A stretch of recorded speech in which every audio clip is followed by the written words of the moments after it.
for several years, so it's it's really incredible that we're being told we need to pass this in the next couple of weeks before we go home in August. But the last time the President made grand promises and demanded passage of a bill before it could be reviewed or even read, we ended up with the colossal stimulus failure and unemployment near 10%. Now we're being told they misread the economy, but we were urged to pass this within a day or two because we had to do it in order to keep unemployment below 8%. Now the President wants Americans to trust him again, but he can't back up the utopian promises he's making about a government takeover of health care. He insists his health care plan won't add to our nation's deficit, despite the nonpartisan Congressional Budget Office saying exactly the opposite. And today we learned that the President is refusing to release a critical report on the state of our economy, which contains facts essential to this debate. What is he hiding? If the actual legislation came close to matching the President's rhetoric, he would have no problem passing this bill with huge Democrat majorities in both chambers. But Americans aren't being fooled, and we are discovering the truth about his plan, which includes ration care, trillions in new costs and high taxes, and penalties which will destroy jobs, and even government-funded abortion. In addition, we're looking at increased deficit by hundreds of billions of dollars, billions in new taxes on small businesses.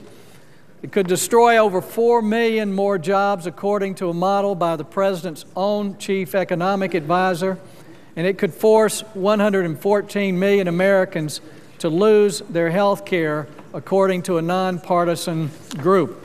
Let's be clear.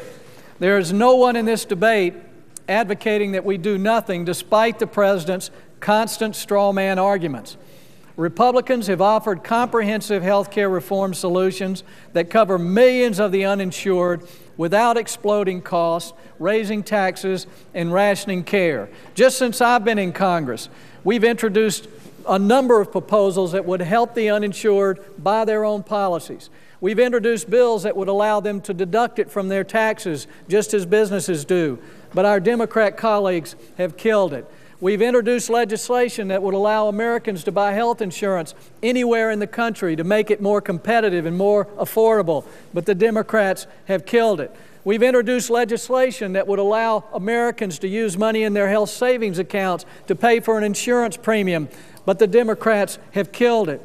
We've introduced legislation that would stop all this frivolous and wasteful lawsuits that cause the cost of medicine to go up, but the Democrats have killed it.